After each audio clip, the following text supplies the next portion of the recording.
오늘은 우리 사순절 중심에 서서 우리 좀 더 사순절에 적합한 말씀을, 우리 찬양도 오늘 사순절에 마쳤듯이 저도 조금 더 사순절에 맞는 말씀을 준비해 봤습니다. 특별히 이 말씀을 통해서 우리가 어떻게 하나님의 부르심에 응답해야 하는지, 또한 우리의 삶 속에 어떻게 돌이킴과 하나님께 돌아가는 모습이 항상 있어야 하는지를 생각하면서 은혜 받기를 간절히 소망합니다. 우리 기독교는 사실 굉장히 단순하지 않습니까?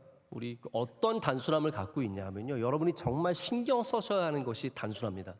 우리가 신경 써야 할 것은 우리가 예수님과의 관계가 멀어지지 않도록, 예수님과 조금 더 가까워질 수 있도록, 그게 가장 중요한 것이고, 그것에 신경 쓰는 사람들이 은혜를 받게 되어 있습니다. 제가 이번에도 집회를 하면서 은혜 받으시는 분들 이야기를 가끔씩 듣습니다. 누가 오셔서 목사님 저 이런 은혜가 있었습니다, 이런 좋은 게 있었고요, 저한테 좋은 은혜가 있었습니다, 이렇게 얘기해 주시는 분들이 계시는데요, 그런 분들 이야기를 듣다 보면 그런 궁금증을 갖게 됩니다. 어떤 분들이 은혜를 받을까? 어떤 분들은 또 왜 은혜를 전혀 누리지 못할까? 은혜 받는 분들의 특별한 모습이 있나? 어떠한 그러한 바탕이 뭐가 있나? 이런 생각을 해보게 됩니다. 이번 특별 집회만 국한해서가 아니라 우리 모든 곳에서 은혜를 받는 사람이 있고 그렇지 않은 사람이 분명하게 구별되어 존재합니다. 어떤 분들은 은혜의 체험을 하고 경험을 하고 그것을 또 믿음으로 고백하시는 분들이 있는가 하면, 어떤 분들은 은혜가 뭔지 잘 모르고 그냥 살아갑니다. 어떤 분들의 얼굴에는 은혜의 그런 표정들이 읽혀지는데, 어떤 분들에게서는 아무 표정도 읽을 수 없는 그런 분들도 있습니다. 여러분들은 궁금하지 않으십니다? 도대체 누가 은혜를 받는가? 누가 은혜를 받지 못하는가? 저는 때로는 그런 생각도 해봅니다. 이건 내 문제인가? 내가 주제를 좀 더 잘 선정하면 여러분들이 조금 더 관심을 갖게 되고 좀 더 말씀에 집중하게 되는가? 내가 조금 더 설교를 치열하게 더 열심히 준비해서 여느 교회의 훌륭한 목회자들처럼 설교를 잘하면 조금 더 은혜를 받을 수 있을까라는 그런 생각을 해보는데, 물론 그런 요소를 전혀 배제할 수는 없지만, 사실 은혜 받는 것은 저의 몫보다는 어쩌면 여러분의 몫이 더 큰 것이 아닌가라는 생각을 해보게 됩니다. 은혜 받는 자세가 있다는 거죠. 은혜를 받는 사람들이 갖는 자세가 분명히 있습니다. 우리가 말씀으로 받는 은혜와는 조금 다른 이야기지만, 성경에도 하나님의 은혜를 받은 사람과 하나님의 은혜를 받지 못하는 사람이 분명하게 구별이 되지 않습니까? 성경에 보면 하나님께 나아가서 하나님을 구하고 찾고 하나님을 부르짖어서 은혜를 받는 사람이 있습니다. 예수님 앞에 나아가서 예수님 앞에 엎드리고 예수님을 간절하게 붙잡고 예수님의 은혜를 사모하여서 받는 사람이 있습니다. 예수님의 초청에, 하나님의 초청에 믿음으로 응답해서 그 기회를 놓치지 않는 사람들이 있습니다. 또 탕자처럼 먼 길을 떠났었지만 자기의 생각과 자기의 길을 버리고 아버지께로 돌아가서 다시 은혜를 받는 사람들의 이야기가 있지 않습니까? 이런 걸 보면은 분명히 은혜를 받는 사람들이 갖고 있는 특별한 그들의 모습들, 자세가 있다는 것을 알 수 있습니다. 세상도 성공한 사람들을 연구하지 않습니까? 지난 수십 년간도 아주 영향력 있는 책들이, 베스트셀러들이 사람들의 성공을 연구한 책들이 있었습니다. 이제는 클래식이 되어버린 스티븐 코비의 성공하는 사람들의 7가지 습관, 그런 책들부터 시작해서, 제가 요 몇 년 전에는요, 제목이 흥미로워서 산 책이 있었습니다. 타이탄의 노트인가? 타이탄의 비결? 이런 거였습니다. 이 내용이 뭐였냐면, 타이탄, 즉 거인들, 성공한 사람들이 어떠한 공통점을 갖고 있는가, 이런 연구를 한 책이었는데요, 한 60가지 정도의 공통점을 이분이 찾았어요. 저랑 같은 공통점은 제가 거의 발견할 수 없었고요, 그래서 제가 성공을 못하는 것인가 이런 생각을 해보게 되었는데, 가장 첫 번째가 제일 흥미롭고 저에게 좀 뭔가 도전을 줬습니다. 이분이 말하기를, 성공하는 사람들, 많은 사람들을 만나서 이야기해보고 그분들의 삶의 패턴을 조사해보고 생각의 다름을 조사해봤는데, 가장 첫 번째 도드라진 건 뭐였냐면, 이분들이 모두 거의 대부분의 사람들이 아침에 일어나자마자 자기의 침구를 정리하더라. 이게 성공한 사람들의 공통점이래요. 제가 그래서 그 책을 읽고 굉장히 감명을 받아서 그날부터 제 침구를 아침에 일어나자마자 정리하기 시작했는데 아직도 성공이 오지 않고 있습니다. 여기 공통점의 허구라는 걸 여러분 느끼십니까? 나와 그 사람 사이에 어떤 공통점이 있다고 나와 그 사람이 똑같은 사람이 될 수 없는 공통점의 허구가 있습니다. 제가 아무리 이불을 열심히 개도 성공한다는 보장이 없다는 거죠. 공통점만으로는 절대로 우리가 똑같은 결과물을 얻을 수는 없습니다. 저도 여러분 현빈과 똑같은 남자입니다. 그러나 그 공통점 외에는 아무것도 같은 것이 없습니다. 우리가 공통점을 가지려고 노력해도 그것이 우리로 하여금 똑같은 결과물을 얻게 하는 것은 아니라는 거죠. 그래서 학부모님들이 뭐 공부 잘하는 아이들의 비결 이런 책 많이 읽어봤자 여러분의 아이가 변하지 않는 이상 그 비결로는 공부를 잘할 수 없습니다. 건강한 사람들의 식탁에 무엇이 올려져 있는지 아는 것만으로 그것을 먹는 것만으로 우리가 건강해지는 것도 아닙니다. 그래서 우리가 아무리 성공하는 사람들의 공통점을 따라 해도 우리가 그 성공을 이루는 것은 아닙니다. 자, 이거는 세상의 이야기입니다. 자, 그런데 하나님의 이야기는 조금 다릅니다. 하나님께서 오늘 말씀에도 주실 때 이 말씀에 해당하는 것을 하면 하나님의 말씀에는 약속이 있다는 사실을 아셔야 됩니다. 그래서 우리가 하나님께 은혜 받기 위해서 마음을 갖고 이 성경의 사람들처럼 믿음을 갖고 살아갈 때는 약속 있는 것을 하는 공통점을 갖게 됩니다. 그래서 오늘 말씀에도 결이 다르지 않습니까? 너희가 내게로 나오면 내가 그 영혼을 살게 하고요. 주님께서 말씀하시기를 다윗의 확실한 은혜를 주실 거라고 말씀하십니다. 여러분, 그래서 우리는 허공에 뭔가 있을지 모르는 어떤 희미한 은혜를 휘저으면서 얻는 것이 아니라 우리는 확실한 분명한 은혜를 사모하면서 주님께서 기뻐하시는 이러한 영적 자세를 가져야 된다는 겁니다. 여기 특별히 오늘 제가 사순절을 맞아서 여러분들이 주님 앞에서 이 네 가지의 동사를 생각하면서 여러분의 영적인 자세를 한번 돌아보시면 좋을 것 같습니다. 그 은혜를 받는 네 가지 영적 자세는 찾으라, 부르라, 버리라, 돌아오라 라고 하시는 주님의 말씀에 있습니다. 오늘 말씀에 나오는 이 네 가지 동사는 이스라엘 백성의 정체성과 굉장히 깊은 관계를 갖고 있습니다. 콜롬비아 신학교의 구약 성서 신학자인 월터 브루그만이 오늘 말씀의 배경을 저희에게 강조를 합니다. 그냥 이 회개가 사실 성경을 읽어보시면 개인적인 회개도 있고 국가의 회개도 있고 다양한 회개가 있습니다. 근데 오늘 말씀의 회개는 단순히 뭐 잘못한 것을 돌이키는 그런 회개가 아니라 우리의 정체성에 대한 회개라는 거예요. 왜냐하면 이스라엘 사람들이 바벨론의 포로로 잡혀가 있으면서 바벨론 제국에서 더 잘 살기 위해서, 사실 우리 다 세상에서 잘 살기를 원하는 마음은 똑같습니다. 그런데 문제는 뭐냐면 나의 하나님 백성됨의 정체성을 버리고 잘 살 것인가, 아니면 하나님을 믿는 믿음으로 잘 살 것인가를 정해야 합니다. 그런데 바벨론에 잡혀간 이스라엘 사람들이 하나님을 버리고, 그래서 하나님을 찾지도 않고 하나님의 이름을 부르지도 않고 하나님을 오히려 버리고 바벨론으로 귀화해 버린 것이죠.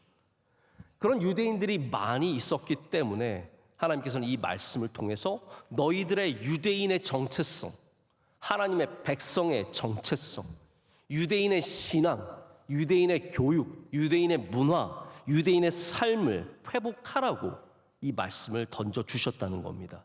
이 네 개의 동사가 우리의 정체성과 깊은 관계를 갖고 있습니다.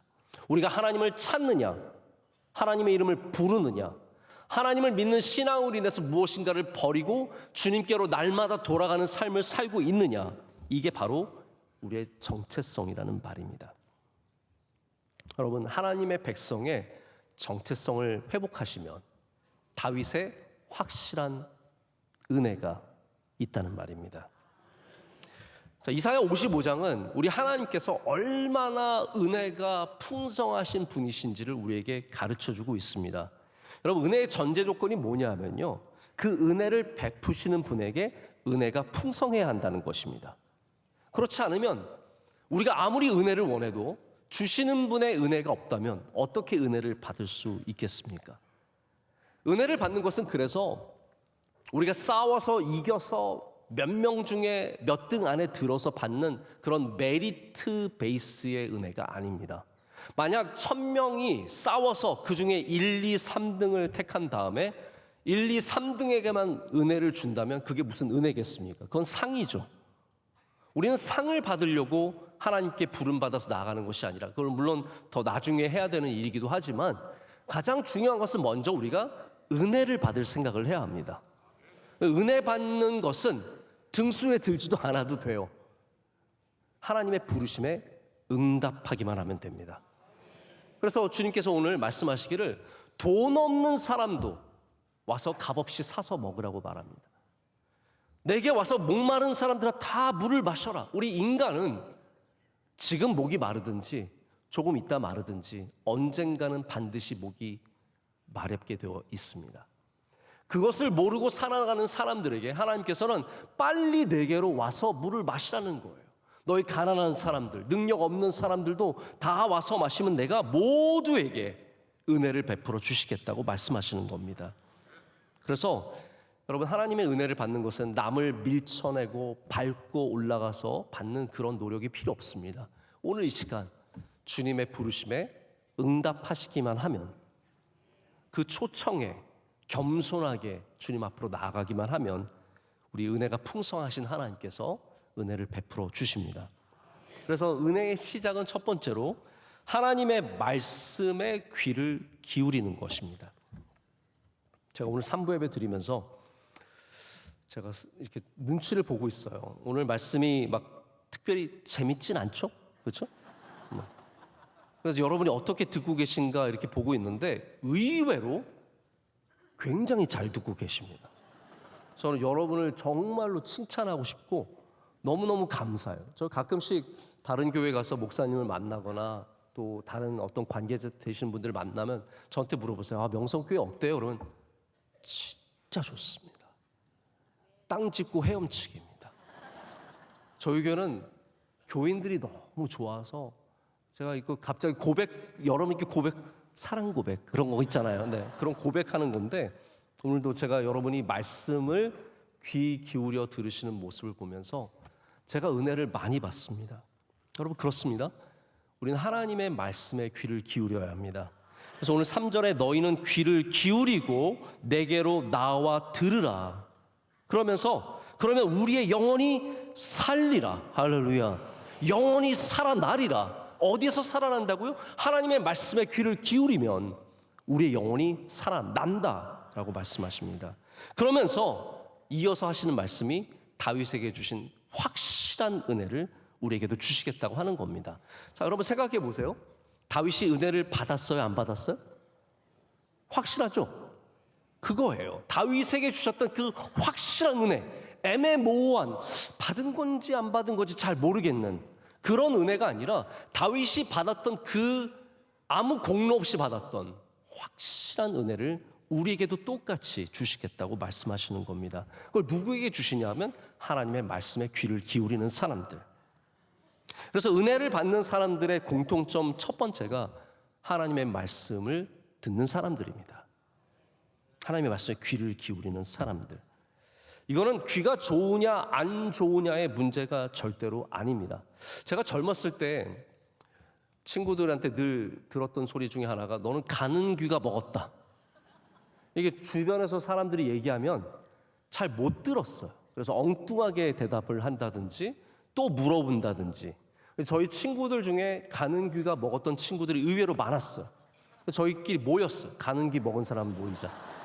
저희들끼리 만든 클럽이 있었는데 보청기를 끼고 모이는 연합회라 그래서 보청년을 만들었는데 실제로 있었던 클럽입니다. 만들어서 친구들과 교제를 했는데 그중에 목사가 많이 나왔고요. 그중에 지금도 믿음 생활 잘하는 사람들이 많습니다. 제가 드리고 싶은 건 이 얘기예요. 잘 안 들려도 하나님의 말씀에 귀를 기울이면, 우리의 믿음으로 살아가면 거기에 하나님이 은혜를 주십니다. 여기 앉아 계신 분들 중에서 아마 귀가 잘 안 들리시는 분들도 분명히 계실 겁니다. 근데 분명한 것은 여러분이 하나님의 말씀에 귀를 기울이는 만큼 은혜를 받게 되어 있다는 거죠. 우리의 귀가 밝아서가 아니라 귀를 기울이는 사람들이 은혜를 받습니다. 그래서 하나님을 찾는 사람들, 부르는 사람들, 돌아오는 사람들, 그리고 오늘 시작하는 이 듣는 사람들 모두에게 하나의 공통점이 있습니다. 공통점 안에 또 다른 공통점이 있는데 그것이 바로 겸손의 모습입니다. 여러분, 우리는 치열하게 겸손을 가지려고 항상 싸워야 합니다. 우리의 귀가 높아지고 우리의 생각이 높아지고 우리의 길이 중요해지고 우리의 방식이 유일해질 때 우리는 그때 다시 한번 겸손하게 하나님의 말씀에 귀를 기울이고 하나님께로 돌아가고 하나님을 의지하는 믿음의 자세를 가져야 합니다. 오늘 말씀이 여러분 듣다 보면 예수님의 혼인잔치 초청의 비유와 비슷한 걸 느끼실 수 있으시겠습니까? 그 혼인잔치의 비유를 보면 처음에 중요한 사람들을 초청합니다. 근데 그들이 다 바빠서 못 오죠. 우리 못 갑니다. 그랬더니 주인이 하인을 보내서 너 길거리에 가서 다 데려오라. 보이는 사람 다 초청해서 데려오라. 이렇게 명령을 하거든요. 오늘 말씀이 그런 겁니다. 하나님께서 우리를 초청하시는데 우리 모두를 저 길거리에, 시장거리에, 마을 어귀에 있는 모든 사람들 다 오라는 거예요. 할렐루야. 다 오면 주님께서 넉넉히 우리를 배불리게 하시고 그 잔치를 통해서 우리를 하나님의 백성으로 삼아주시며 은혜를 주신다는 거죠. 그래서 그 초청에 귀를 기울이는 사람이 은혜를 받습니다. 그럼 교회는 본질적으로 초청하는 곳입니다. 우리는 하나님의 이름으로 많은 사람들을 주님께로 초청하여서 이곳에서 하나님의 말씀을 선포하고 그 듣는 가운데 사람들이 변화되고 하나님의 은혜를 누리기 시작할 줄로 믿습니다.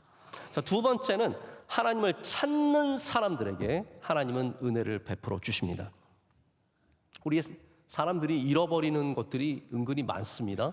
2020년에 어떤 분이 조사한 그 결과를 보면 우리 성인들은 하루에 평균적으로 9개 정도 물건을 잃어버린대요. 그중에 찾는 것도 있고 못 찾는 것도 있겠죠. 보통 잃어버리는 것들 뻔합니다. 뭐 안경. 제가 오늘 3부에 조금 늦게 올라온 것은 안경이 어디 있는지 몰라요. 제가 오늘 2부 때 이거 설교했는데도 또 안경 어디 벗어났는지 몰라가지고 한참 헤매다가 찾았는데 안경, 리모컨. 왜 집에 가면 꼭 리모컨이 없습니까? 리모컨이 어디로 사라지고 열쇠 사라지고 가장 중요한 핸드폰도 어디 있는지 몰라서 우리가 헤맬 때가 많이 있습니다. 이걸 찾는 시간을 다 합치면 상당한 시간이 아마 소요가 될 거라고 생각을 하는데요. 저는 저희 아내가 저에게 한 가지 지혜를 줬어요. 저희 아내에게서 배운 삶의 지혜가 참 많은데 그 중에 하나가 중요한 물건은 똑같은 자리에 놓으라는 거예요. 그래서 집에든지 사무실에든지 저는 도착하면 저의 안경과, 제가 이렇게 말하고 또 딴 데 놨다니까요. 네, 안경과 시계와 뭐 핸드폰과 지갑 놓는 장소가 항상 동일합니다. 왜냐하면 저희 아내가 말하기를 네 머리를 믿지 마라 라고 가르쳐줬기 때문이에요. 저는 저의 머리를 믿지 않습니다. 이게 뭐 좀 복잡한 얘기지만 사람이 물건을 놓을 때는 감각적으로 뇌가 사진을 찍는데요. 그래서 그 내가 어디다 놨는지를 기억하게 되는데 그걸 믿지 말라는 거죠. 그걸 못 찍고 넘어가게 되면 그 다음엔 어디 놨는지 몰라서 헤맨다는 거예요. 여러분, 우리가 잃어버린 것이 무엇인지 알 때는 그나마 괜찮습니다. 그러나 잃어버린 것이 무엇인지 모르는 삶도 많이 있습니다. 그렇게 인생을 보내다가 나중에 잃어버린 아들과의 관계를 회복하려고 하면 너무 어려워지는 것이고 잃어버린 건강을 회복하기도 어렵습니다. 그러나 우리 그리스도인들이 가장 마음에 둬야 하는 것은 하나님을 잃어버려서는 안 됩니다. 성경은 찾는 이야기가 많습니다. 예수님께서도 드라크마 비유를 통해서 천국은 찾는 것이다 그냥 가만히 앉아있다가 천국 들어가는 것이 아니라 잃어버린 그 드라크마를 찾기 위해서 하나님께서 그렇게 영혼을 찾으시듯이 우리도 찾아야 된다는 거죠. 등불을 켜고 찾아야 되는 것, 찾는 거예요. 특별히 우리는 다시 하나님을 찾아야 합니다. 하나님 없이, 하나님 생각 없이 살아가다가 하나님을 찾아, 적극적으로 찾아야 된다는 것이죠. 하나님의 은혜, 하나님의 사랑, 하나님을 향한 예배의 이 모든 것들을 다시 찾아야 합니다. 하나님의 이름을 함께 또한 불러야 합니다. 하나님의 이름을 부른다는 것이 이게 참 귀한 건데 하나님의 이름을 헛되이 부르면 또한 안 됩니다. 제가 영어를 이제 가끔 재미삼아 쓰시는 분들이 자주 쓰시는 말이 오 마이 갓이에요. 그럼 그건 우리나라 사람들은 아마 다 아시는 것 같아요. 그래서 미국 사람 만나면 오 마이 갓 이러고 그러시는 분들 많아서 저는 그때 너무 부끄러워요.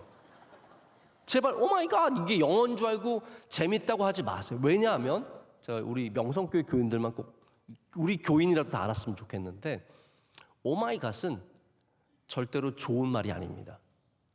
그건 그냥 놀랐을 때 뭐 신기할 때 하는 말이 아니라 하나님의 이름을 함부로 말하는 것이기 때문에 절대로 좋은 말이 아닙니다. 그래서 미국에서도 영어권에서도 오 마이 갓은 아무나 하지 않습니다. 그래도 뭔가 의식이 있는 사람들은 그런 말을 절대로 쓰지 않습니다. 저는 미국 가서 저희 주변의 사람들이 오 마이 갓 하는 거 한 번도 못 들어봤습니다. 우리나라 사람만 오 마이 갓, 오 마이 갓 그러면서 뭔가 영어를 하는 것처럼. 제가 왜 이런 말씀을 드리냐면요, 하나님의 이름을 헛되이 부르는 것과 하나님의 이름을 진실되게 부르는 것에는 어마어마한 차이가 있습니다. 하나님의 이름을 진실되게 부르는 것에는 은혜가 있습니다. 하나님의 이름을 헛되이 부르는 곳에는 은혜가 없습니다. 여러분이 아무리 오마이갓을 외쳐도 거기에 은혜가 없습니다. 그래서 우리 목회자들끼리 운동할 때 주여 외치는 분 많은데요, 하나님 그분들에게 은혜를 주지 않습니다. 공이 나갈 때 주여 그리고 뭐 아무리 주여를 외쳐도 거기에 어떤 은혜도 없습니다. 그러나 무릎 꿇고 주님의 이름을 부르는 곳에는 은혜가 있습니다. 예수님께서도 우리에게 하나님의 이름을 부르라고 가르쳐 주셨습니다. 기도는 어떻게 시작합니까? 하늘에 계신 우리 아버지요, 하나님의 이름을 부르면서, 하나님을 부르면서 시작합니다. 그래서 하나님의 이름을 부르기 위해 가장 적합한 것은 예배입니다. 여러분, 예배에 와서 하나님의 이름을 반드시 부르고 돌아가십시오. 그냥 돌아가지 마시고요, 반드시 하나님의 이름을 부르셔야 합니다. 기도를 통해서 찬양과 기도가 가장 좋은 하나님의 이름을 부르는 도구입니다. 그래서 우리가 찬양을 해야 되고 기도를 많이 해야 합니다. 여러분, 어려움을 만나면 기도하시길 축복합니다. 하나님을 찾으시고 하나님의 이름을 부르십시오. 그렇게 아브라함이 하나님을 불렀고 찾았고, 여호수아가 하나님을 찾았고 불렀고, 다윗이 그랬습니다. 그리고 그들에게 하나님께서 은혜를 베풀어 주셨습니다. 자, 오늘 제가 여러분께 4개의 동사를 말씀드리고 있는데 이 동사가 각각 쌍을 이루고 있습니다. 찾으라, 부르라, 이건 한 쌍입니다. 버리라, 돌아오라, 이것 역시 한 쌍입니다. 찾으라, 부르라는 하나님 앞에 나가는 영적인 예배의 자세이며, 두 번째 쌍인 버리라와 돌아오라는 하나님 앞에 회개하는 돌이킴의 자세입니다. 여러분, 하나님을 찾는 것이 믿음의 자세임을 꼭 기억하시길 바랍니다.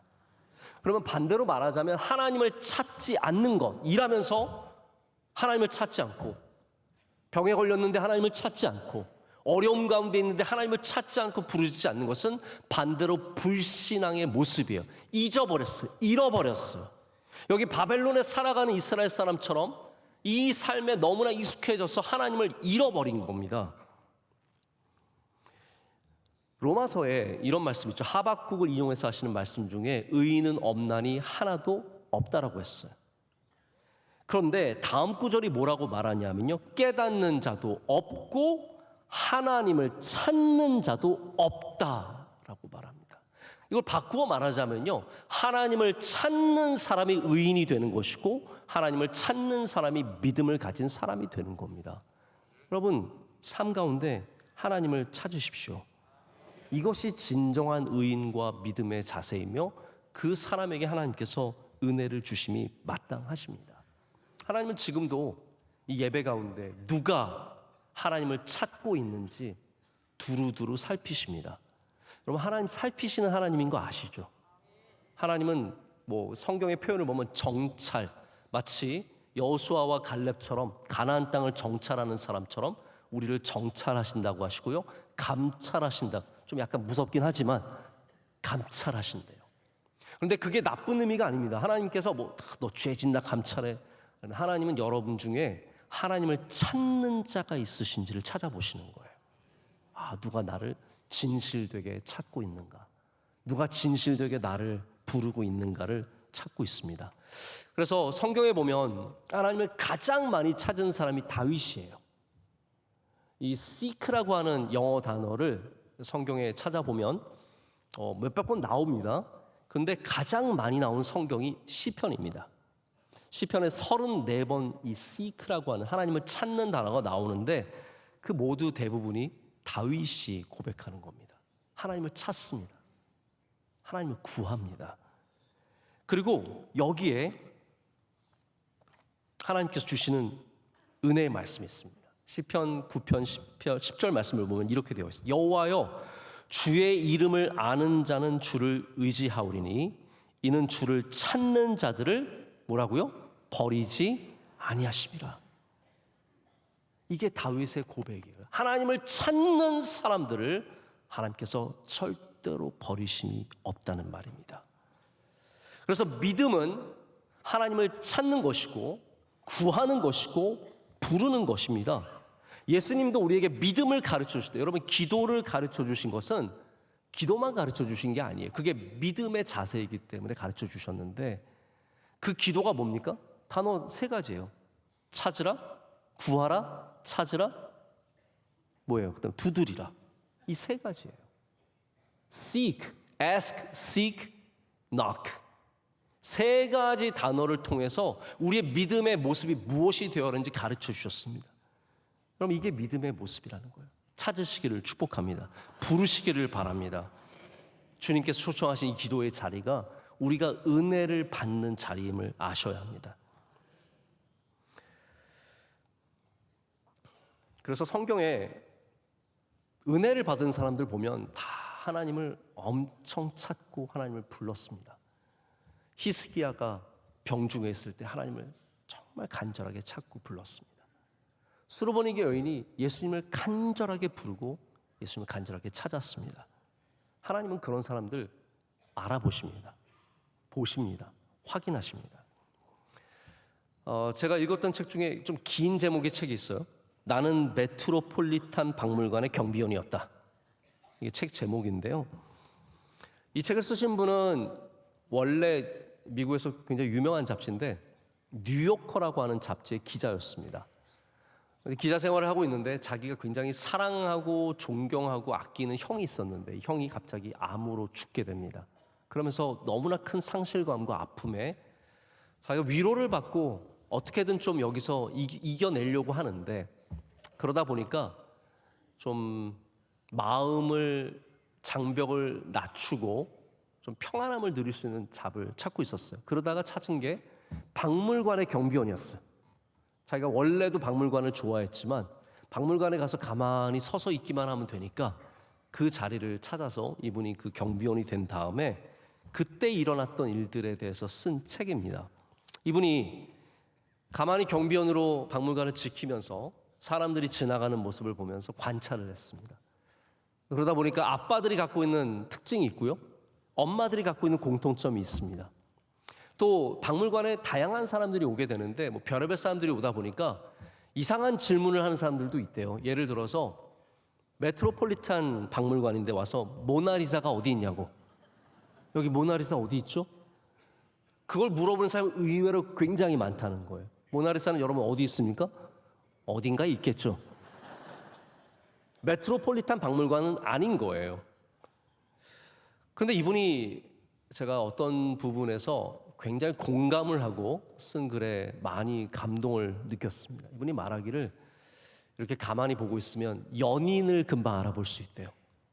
사랑하는 사람들끼리 오면 그 두 사람이 사랑하는 사람이구나 딱 보인다는 거죠. 근데 사람끼리 사랑하는 것만 보이는 게 아니라 어떤 사람이 그림을 사랑하면 그게 보인대요. 저 사람 그림을 정말로 사랑하는구나. 어떤 사람이 박물관을 사랑해서 오는 걸 보면 박물관을 사랑하는 게 보인대요. 제가 이 이야기를 보면서 굉장히 공감했습니다. 왜냐하면 사랑에 빠지면 보이거든요. 목사인 저도 사실 여러분을 늘 관찰하고 있습니다. 저는 어떻게 보면 이 명성교회 경비원입니다. 여기 서서 제가 막 열심히 입만 떠들고 있는 것 같지만 사실 저는 여러분을 엄청 자세히 쳐다보고 있습니다. 표정을 보고요, 자세를 보고 여러분들을 봅니다. 제가 뭘 볼까요? 얼마나 좋은 옷을 입었을까? 저는 그런 건 전혀 보지 않고 여러분들이 하나님과 사랑에 빠져 있는지를 보게 됩니다. 말씀에 빠져 있는지, 예배에 기쁨을 얻고 있는지 보입니다. 말씀의 은혜를 받는 사람은 지금 표정 안 바꾸셔도 됩니다. 보입니다. 예배의 은혜를 받고 있는 사람들은 보입니다. 그러나 뭔가 마음에 상처가 있고 아픔이 있고 뭔가 걸리는 게 있고 자기 생각이 많아서 말씀이 들어가지 못하는 땅도 보입니다. 보면 알 수 있습니다. 여러분, 하나님께서 우리 예배 가운데 우리를 보시면서 하나님을 간절하게 찾는 사람을 못 보실 가능성은 제로입니다. 여러분, 하나님에게도 불가능한 것이 있습니다. 하나님을 찾는 사람들의 음성을 듣지 못하실 가능성은 제로입니다. 그거 불가능한 일입니다. 하나님을 찾는 사람을 외면하시는 일은 하나님께 불가능한 일입니다. 그렇기 때문에 하나님은 오늘 여러분이 하나님을 찾고 부르실 때 반드시 여러분을 만나 주실 줄로 믿습니다. 마지막 세 번째입니다. 세 번째는 하나님은 돌아오는 사람들에게 은혜를 베푸십니다. 제가 말씀을 준비하면서 이 세 번째 이 부분에 와서 이게 굉장히 기형적인 형태를 갖고 있다는 것을 깨달았습니다. 첫 번째와 두 번째까지는 굉장히 길게 말씀을 드렸는데 세 번째는 시간상 제가 여러분께 길게 말씀을 드릴 수가 없어서 세 번째는 엄청 짧을 겁니다. 아마 여러분들이 오늘 세 번째까지 하시면 시간이 몇 시에 끝날까? 이거 이미 계산이 끝나신 분들 계실 텐데 계산이 틀리셨습니다. 왜냐하면 저는 오늘 균형 있게 1번, 2번, 3번을 전하는 것이 아니라 3번은 시간상 굉장히 아주 간략하게만 요점만 말씀드릴 겁니다. 왜냐하면 저에게도 그런 신뢰가 있어요. 여러분께 강조만 해도 여러분이 알아들으실 거라는 신뢰가 있어서 아주 짧게 말씀을 드리려고 합니다. 여러분, 돌아오는 사람에게 은혜가 있습니다. 이것이 하나님의 약속이기 때문입니다. 돌아오면 반드시 은혜를 주십니다. 탕자가 돌아와서 마주한 첫 번째가 무엇입니까? 은혜의 잔치 아니었습니까? 우리가 하나님께 돌아올 때 마주하는 것은 은혜의 잔치입니다. 오랜 시간 주님을 떠났을지라도 세상에 바벨론에 귀화해서 바벨론의 삶을 아무리 오래 누렸을지라도 지금 여러분이 하나님께 돌아온다면 이 시간 하나님은 반드시 여러분 앞에 은혜의 잔치를 벌려주십니다. 기억하십니까? 제가 돌아오라는 동사가 짝을 이루고 있는 것이 뭐라고 말씀드렸습니까? 버리라고 말씀을 드렸습니다. 버리다와 돌아오다는 같은 짝을 이루며 같은 것을 의미합니다. 그렇기 때문에 우리가 돌아가기 위해서는 이 세상의 무언가 내가 버리지 못한 내 손에 놓치지 못한 그러니까 하나님의 손을 잡으려는 그 돌아오는 행위에는 내가 손에 있는 것을 놔야 하는 행위가 함께 있어야 된다는 거죠. 이게 바로 버리다의 핵심입니다. 버리라는 것이 여러분이 좋아하는 걸 다 버리라는 것이 아니라 하나님을 잡지 못하게 하는 그 무엇인가를 내려놓으라는 거죠. 하나님께로 돌아오지 못하게 하고 있는 나의 어떠한 욕망들, 욕심들, 세상의 잘못된 죄악들, 이것을 버려야 우리가 정말로 하나님께 돌아갈 수 있습니다. 바벨론의 신을 버려야 우리 하나님께로 돌아갈 수 있습니다. 세상의 욕심을 내려놔야 우리가 하나님의 은혜를 얻을 수 있습니다. 그럼 말씀을 맺습니다. 이번 주제가 회복이었습니다. 회복은 돌아오라는 거예요. 할렐루야. 우리가 주님께로 돌아가는 것이 진정한 회복입니다. 이 말씀을 통해서 우리 하나님 앞에 무언가 좀 내려놓는 은혜가 있으시길 바라고요. 바벨론의 것을 내려놓으시고 우리 주님께로 다시 돌아가는 그 복된 우리의 정체성을 회복하는 은혜가 있으시길 축복합니다. 그로 말미암아 여러분 모두가 다윗의 확실한 이 은혜를 누리는 주님의 백성 되시기를 축복합니다. 기도하겠습니다. 하나님 아버지 감사합니다. 오늘 주님의 말씀을 우리의 귀를 활짝 열고 듣습니다. 주님의 초청에 예스라고 대답을 합니다. 하나님, 우리를 다시 주님 가까이 불러주셔서 주님을 찾고 부르고 또한 주님 앞에 버리고 돌아오는 은혜의 삶을 시작하게 하여 주시옵소서. 예수님의 이름으로 기도드립니다. 아멘.